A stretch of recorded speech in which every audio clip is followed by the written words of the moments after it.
అతిపెద్ద షాపింగ్ ప్రపంచం సిఎంఆర్ మన కరీంనగర్ లో ప్రముఖ సినీ తారలచే ఆగస్టు 9న గొప్ప ప్రారంభం. నమస్తే, వెల్కమ్ టు సుమన్ టీవీ. నేను మీ సాయి. హైదరాబాద్లో ఉన్నటువంటి ట్రై సిటీస్ కాకుండా కొత్తగా ఇంకొక సిటీని నిర్మిస్తామంటూ ముఖ్యమంత్రి రేవంత్ రెడ్డి ప్రకటించడం, దానికి తగ్గట్టుగా ఒక ముందడుగులు కూడా వేస్తూ ఆ ప్రాంతంలో ప్రణాళికలు వేయడం అయితే ఇప్పుడు హాట్ టాపిక్గా మారింది. ఆ అవసరం ఉందా? 4వ సిటీ హైదరాబాద్కి ప్రస్తుతం అక్కడ చేస్తున్నటువంటి డెవలప్మెంట్ ఏదైతే చెప్తున్నటువంటి ప్రాంతం అనువైనటువంటి ప్రాంతమైనా, దీనికి సంబంధించి మనం మాట్లాడదాం. మనతో పాటు Suman TV news chief editor Keshav గారు ఉన్నారు. సార్ నమస్తే. నమస్తే. సో హైదరాబాద్లో ఇప్పటికే సైబరాబాద్, సికింద్రాబాద్, హైదరాబాద్ ఇట్లా అన్ని పెద్ద సిటీగా అవతరించింది. ఇంకా ఎక్స్టెన్షన్ చేయాల్సినటువంటి అవసరం ఉందా 4వ సిటీగా? అంటే అభివృద్ధి అనేదానికి అన్లిమిటెడ్ కదా, ఎక్కడ వరకైనా కానీ వెళ్ళొచ్చు. ఇంకోటి ఏంటంటే మన పర్సెప్షన్ ఎలా ఉంటుందంటే, సిటీ అనగానే అదేదో ఒక నగరం నిర్మాణం జరుగుతుంది, దాని చుట్టూ ఏదో కోటలు ఉంటాయి, రాచబాటలు ఉంటాయి, దానిలోకి వెళ్ళాలంటే పాస్పోర్ట్ వీసాను చూపించాలన్నట్టుగా మన మైండ్ సెట్ ఉంటుంది. నగరీకరణకి విస్తరణ రూపం రేవంత్ రెడ్డి గారు చెప్పినటువంటి కాన్సెప్ట్ ఏంటంటే, ఇప్పుడు హైదరాబాద్ అనేటువంటి నగరానికి, అసలు ఇప్పుడు హైదరాబాద్ గురించి మనం మాట్లాడుతున్నాం, గోల్కొండ అనేటువంటి ఒక రాజ్యానికి సంబంధించి హైదరాబాద్ అనేటువంటి నగరం పుట్టింది.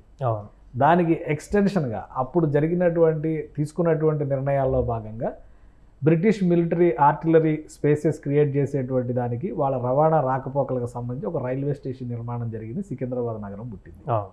తర్వాత ఇప్పుడు ఉన్నటువంటి ట్రెండ్స్ని దృష్టిలో పెట్టుకొని పారిశ్రామికీకరణ, పారిశ్రామిక విప్లవం, ఆ తర్వాత కంప్యూటర్ రెవల్యూషన్.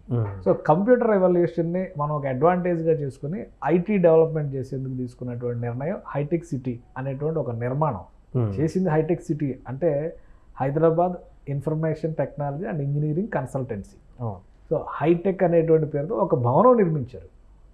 దాని రిలేట్ అయినటువంటి ఇండస్ట్రీస్ అన్నీ కూడా ఆ చుట్టుపక్కల అలాట్మెంట్ జరిగింది. సో 3వ సిటీ నిర్మాణం జరిగింది అనేటువంటి అభిప్రాయాలకు మనం వచ్చాం. ఆ ప్రకటన కూడా అప్పుడు చేశారు. అందుకనే అది హైదరాబాదు, ఇది సికింద్రాబాదు, 3వది సైబరాబాదు అని అమెరికా అధ్యక్షుడు బిల్ గేట్స్ సమక్షంలో అప్పటి ముఖ్యమంత్రి చంద్రబాబు నాయుడు అనౌన్స్ చేశారు. సో 2 సిటీలకు మేము 3వ సిటీని జోడించాం. ట్రై సిటీ అయింది హైదరాబాద్. జంట నగరాలని అనేవాళ్ళు కదా, దానికి 3వ నగరాన్ని మేము జోడించాం. దానికి కొనసాగింపుగా ఇప్పుడు రేవంత్ రెడ్డి గారు 4వ నగరాన్ని జోడిస్తున్నాం అనేటువంటి మాట చెప్పారు. వాస్తవానికి అక్కడ ఒక ఫార్మా సిటీ నిర్మాణం కోసం 12,000 ఎకరాల వరకు భూసేకరణ జరిగింది. ఆ ఫార్మా సిటీ కనుక వస్తే పొల్యూటెంట్స్ వలన మరిన్ని ప్రాబ్లం, కాలుష్య సమస్య ఎక్కువ అవుతుంది అనేటువంటి అభిప్రాయం ఉండడం వల్ల ఫార్మాని ఇంకొంచెం దూర ప్రాంతాల్లో పెడదాం, సిటీకి దగ్గరలో కాదు అని దీన్ని మరొక నగరంగా అభివృద్ధి చేయాలి అనేటువంటి ఆలోచన రేవంత్ రెడ్డి గారు చేశారు. ఈ క్రమంలోనే 4,000 ఎకరాల భూమి, అక్కడ ఉన్నటువంటి అందుబాటులో ఉన్నటువంటి భూమిలో 4,000 ఎకరాల్లో ఆయన చెప్పినట్టుగా స్కిల్ యూనివర్సిటీ, అలానే ఇన్ఫర్మేషన్ టెక్నాలజీ, ఏఐ టూల్స్కి సంబంధించినటువంటిది, ఆర్టిఫిషియల్ ఇంటెలిజెన్స్కి సంబంధించిన నెక్స్ట్ లెవెల్ అనమాట ఇదంతా కూడా. సో దానికి సంబంధించినటువంటి నగరీకరణ అక్కడ జరగబోతుంది. అంటే అదే లొకేషన్ ఎంచుకోవడానికి గల కారణాలు ఏమన్నా స్పెసిఫిక్గా ఉన్నాయంటారా? ఎందుకంటే యాదాద్రి లాంటి సిటీ కూడా కొంత డెవలప్మెంట్గా కనిపిస్తుంది. ఇప్పుడు దాన్ని అటాచ్ చేస్తే కూడా ఇంకా విస్తరణ ఎక్కువగా ఉండేటువంటి అవకాశం లేదంట. అంటే ఒకటి, ఇప్పుడు హైదరాబాద్ నగర విస్తరణ రూపాన్ని మనం చూస్తే ఇటువైపు రామోజీ ఫిలిం సిటీ దగ్గర నుంచి అటువైపు పాత ముంబై హైవే అంటే పటాన్ చెరువు దాకా చూసినప్పుడు, రామచంద్రాపురం వరకు చూసినప్పుడు నగరం ఎప్పుడు కూడా ఈ 2 ఉత్తర అంటే తూర్పు పడమరలుగానే విస్తరణ జరిగింది. రెండోది ఇటు ఉత్తరం వైపు అలానే ఇటు దక్షిణం వైపు జరిగినటువంటి విస్తరణ చాలా తక్కువ జరిగింది. ఒక 20 సంవత్సరాల క్రితం లెక్క మనం తీసుకుంటే కనుక ఎక్కడైనా కానీ నగరాల అభివృద్ధి, ఎయిర్పోర్ట్ తీసుకెళ్ళి మనం ఊరి చివర పెట్టుకున్నాం. ఎయిర్పోర్ట్ కనెక్టివిటీకి దగ్గరగా ఉండే చుట్టుపక్కల ప్రాంతాల్లో నగర విస్తరణ అనేది ఈజీగా జరుగుతుంది. కానీ దురదృష్టం ఏంటంటే గత 10 ఏళ్లలో బీఆర్ఎస్ ప్రభుత్వం తీసుకున్నటువంటి నిర్ణయాలు అన్నీ కూడా ఉత్తర దిక్కుకున్నాయి. దానికి రాజకీయ కారణాలు కావచ్చు, ఎందుకంటే ఉత్తర తెలంగాణ, దక్షిణ తెలంగాణ అనేటువంటి సపరేషన్ ఉంది. అటువైపు అభివృద్ధి, వాళ్ళ నియోజకవర్గాలు అటువైపు ఉన్నాయి. ఇప్పుడు కాంగ్రెస్ చేస్తున్నటువంటి ఆరోపణలు అవే. బేగంపేట విమానాశ్రయాన్ని ఇక్కడ నుంచి శంషాబాద్కు తరలించినప్పుడే అనుకున్నది ఏంటంటే నగర విస్తరణ. అందుకని ఔటర్ రింగ్ రోడ్డు ప్రణాళిక కూడా దాన్ని దృష్టిలో పెట్టుకొని చేశారు అప్పుడు. అయితే ఈ 10 ఏళ్లలో అటువంటి ప్రణాళికలు జరగలేదు. సో ఇప్పుడు రేవంత్ రెడ్డి గారికి ఒక అవకాశం వచ్చింది. ఆయన ఇటువైపు అభివృద్ధికి సంబంధించినటువంటి ప్రణాళికల్ని రెడీ చేస్తారు. ఆయన నియోజకవర్గం కూడా అటే ఉంది. నియోజకవర్గం అటు అది యాదృచ్ఛికమా ప్రణాళికాబద్ధమా తర్వాత, కానీ అటువైపే ఉంది. సో శంషాబాద్ విమానాశ్రయానికి అతి సమీపం. రవాణా రాకపోకలు, ఇప్పుడు అంతర్జాతీయ సంస్థలు రావాలంటే రవాణా రాకపోకలు అది దగ్గరగా ఉండాలి. అందుకనే రాబోయేటువంటి తరాలని దృష్టిలో పెట్టుకొని స్కిల్ యూనివర్సిటీకి సంబంధించి అక్కడ ఒక బేగరీ కుంట, అది బేగరీ చర్ల దగ్గర, బేగరీ కంచె దగ్గర ఒక శంకుస్థాపన చేశారు. నెక్స్ట్ దానికి సంబంధించి అంటే ఏఐ టూల్స్కి సంబంధించి కొన్ని పరిశ్రమలను ఆహ్వానిస్తారు. రేపు ఎల్లుండో రేవంత్ రెడ్డి గారు అమెరికా పర్యటనకి వెళ్తున్నారు. ఐటీ మినిస్టర్ ఆయనతోనే ఉంటున్నారు. సో వీళ్ళందరూ కలిసి వెళ్ళేది ఎందుకు? పరిశ్రమలు తీసుకురావాలి, పారిశ్రామికవేత్తలను ఆహ్వానించాలి, నెక్స్ట్ లెవెల్ ఆఫ్ డెవలప్మెంట్ని ఆ ప్రాంతాల్లో చూడాలి. ఇప్పుడు రేవంత్ రెడ్డి గారు ఒక పేరు పెట్టారు, దాన్ని ఒక 4వ సిటీగా నామకరణం చేశారు. కానీ ఎప్పుడు రాజశేఖర్ రెడ్డి గారు ఉన్నప్పుడే అక్కడ ఆదిబట్ల, ముచ్చెర్ల ఈ మధ్య ప్రాంతాన్నే కదా ఇప్పుడు ఆయన 4వ సిటీ అని చెప్పింది. ఆదిబట్లలో విమాన విడి పరికరాలు, హెలికాప్టర్ల విడి పరికరాలు పరిశ్రమలు తీసుకురావడానికి, ఫ్యాబ్ సిటీ ఏర్పాటు చేయడానికి అప్పుడే ప్రణాళికలు జరిగినాయి. అయితే అవి పూర్తిగా అనుకున్నంత స్థాయిలో జరగలేదు. ఇప్పుడు దాన్ని పూర్తి స్థాయిలో 150 అడుగుల వెడల్పైనటువంటి రోడ్లు ఏర్పాటు చేయడం ద్వారా ఒక సమగ్ర స్వరూపం, అంటే ఒక మాస్టర్ ప్లాన్ తయారు చేయడానికి రాష్ట్ర ప్రభుత్వం కట్టుబడి ఉంది. రాబోయేటువంటి 3-4 ఏళ్లలో ఇక్కడికి వచ్చేటువంటి పరిశ్రమలు కానీ, జరగబోయేటువంటి అభివృద్ధి కానీ, చేయబోయేటువంటి నిర్మాణాలు కానీ న్యూయార్క్ సిటీని తలదన్నే రీతిలో మేము చేస్తామనేటువంటి మాట మొదటిసారిగా చెప్పారు. ఎందుకంటే పాత బస్తీ గురించి పదే మాట్లాడినప్పుడు మేము టర్కీ రాజధానిలాగా ఇక్కడ చేస్తామని చెప్పలేదు, లండన్లా చేస్తామని చెప్పలేదు, న్యూయార్క్లా చేస్తామని చెప్పలేదు. కానీ ముచ్చెర్ల దగ్గర మాత్రం న్యూయార్క్తో పోటీ పడేటువంటి నిర్మాణాలు ఇక్కడ ఉంటాయని చెప్తున్నారు. కాబట్టి బహుశా ఒక ఆలోచన ఉండి ఉండొచ్చు, ఒక ప్రణాళికని తీసుకుని ఉండొచ్చు. ఇంత చేసి కూడా నగరం అంటే అమరావతి నగరం లాగా 30,000 ఎకరాలు 20,000 ఎకరాలు లెక్క చెప్పట్లే కదా. మొత్తం 12,000 ఎకరాల భూమి అక్కడ ప్రభుత్వ ఆధీనంలో ఉంది. భూసేకరణ జరిగింది. బాధితులు చాలా మంది, అంటే వాళ్ళందరూ రైతులందరికీ కూడా దానికి భూసేకరణ చట్టం ప్రకారం పరిహారం ఇచ్చారు. కొన్ని సమస్యలు అవి కూడా పరిష్కరిస్తామని చెప్పారు. అవసరమైతే ఇంకొంచెం భూమి కూడా తీసుకుంటామని. సో ఆ అవైలబిలిటీ ఉన్నటువంటి ల్యాండ్లోనే 4,000 ఎకరాలని కొత్త నగరంగా నోటిఫై చేసేటువంటి ప్రయత్నం చేస్తున్నారు. అసలు ఓవరాల్గా మీరు చూడండి, ఇప్పుడు రేవంత్ రెడ్డి గారు ఒక ప్లాన్ చెప్తున్నారు.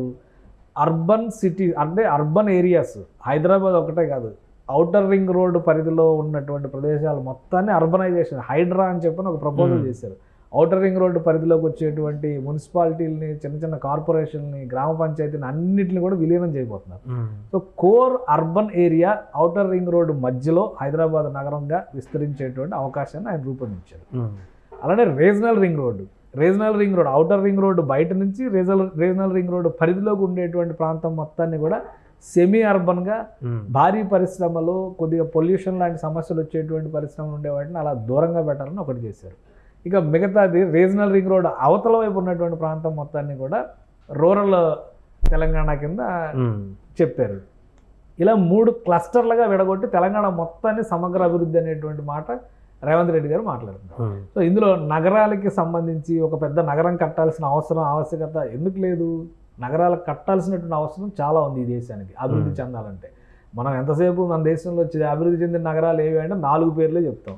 ఇప్పుడు దానికి ఒక 2 యాడ్ చేస్తున్నాం మహా అయితే. ఎందుకంటే ఢిల్లీ, ముంబై, కలకత్తా, చెన్నై తర్వాత బెంగళూరు, హైదరాబాద్ని యాడ్ చేస్తున్నాం. ఇంకా కొత్త నగరాలు ఎక్కడ వచ్చినాయి? ఉన్న నగరాలని చరిత్రను చెప్పుకోవడం తప్పితే, రాజధానులని నగరాలుగా చెప్పుకోవడం తప్పితే, నిజంగా ఫైనాన్షియల్ గ్రోత్ ఇంజన్గా పనిచేసేటువంటి నగరాలు ఇంకా రాలేదు. అలా రాలేదు కాబట్టి ఇప్పుడు ప్రధానమంత్రి నరేంద్ర మోడీ గారు గుజరాత్లో గిఫ్ట్ సిటీ అని ఒకటి కడుతున్నారు. గిఫ్ట్ సిటీ లక్ష్యం ఏంటి? అహ్మదాబాద్కి, గాంధీనగర్కి మధ్యలో ఒక నగర నిర్మాణం జరుగుతుంది. అదేంటి? స్పెషల్ ఎకనామిక్ జోన్ని అక్కడ కూడా సేమ్ ఇలాగే ఒక 4,000 ఎకరాలు 5,000 ఎకరాల్లో అన్ని ఫైనాన్షియల్ సర్వీసెస్కి సంబంధించి, షేర్ మార్కెట్, సెబీకి అనుబంధంగా ఉండేటువంటి విభాగాలకు సంబంధించి, ఇన్సూరెన్స్ రంగానికి సంబంధించి ఫైనాన్షియల్ డిస్ట్రిక్ట్ అని మనం ఒకప్పుడు ఇక్కడ నామకరణం చేశారు కదా. రాజశేఖర రెడ్డి గారి హయాంలో చాలా పెద్ద బ్యాంకులు, ఇన్సూరెన్స్, ఎల్ఐసి ఆఫ్ ఇండియాది కూడా అక్కడ ఒక రీజనల్ ఆఫీస్ని తీసుకొచ్చారు. అప్పుడు చంద్రబాబు నాయుడు గారు గవర్నమెంట్, రాజశేఖర రెడ్డి గారి గవర్నమెంట్ టైంలో జరిగింది. సో అదే తరహాలో గిఫ్ట్ సిటీ అని అక్కడ డెవలప్ చేస్తున్నారు.